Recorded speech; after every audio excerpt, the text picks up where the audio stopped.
কেউ বলেন বনদুর্গা, কারো কাছে তিনি বনদেবী। ভারতে পূজারীরা সাধারণত ব্রাহ্মণ, কিন্তু 450 বছরেরও বেশি সময় ধরে ব্রাহ্মণেরা নন। এই মন্দিরের দুর্গাপুজো পান শবরদের হাতে। মন্দিরের মধ্যে ঘুটঘুটে অন্ধকার, জ্বলছে কয়েকটি ধূপ আর বেশ কয়েকটি মোমবাতি। বহু ভক্ত ভিড় জমিয়েছে সেখানে। মনস্কামনা পূরণের আশায় দূর দূরান্ত থেকে বহু মানুষ আসেন এই মন্দিরে পুজো দিতে। বিশ্বাস, মন্দিরে যা মানত করা হয় তিনি সুফল পান। উৎপত্তি কোথা থেকে? এই রাজার হাতি বাঁধা ছিল, সেই থেকে পূজা আমরা করছি।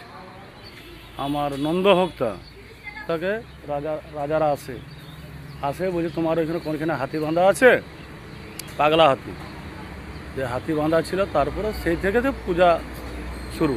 খড়গপুর থেকে সামান্য কিছুটা দূরেই মা গুপ্তমুনির মন্দির। অনেক বিশ্বাস নিয়ে বহু দূর দূরান্ত থেকে ছুটে আসেন ভক্তরা।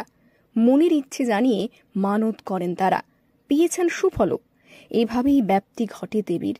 শনি, মঙ্গলবার, এমনকি বছরে বেশ কিছু নির্দিষ্ট দিনে বেশ ভিড় জমে এই মন্দিরে।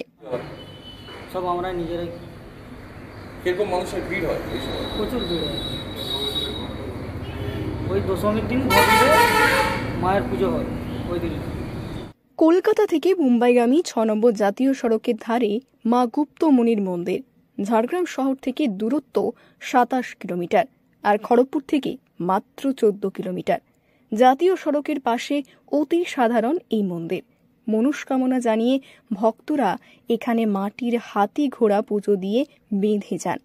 পূরণ হয় মনের আশা।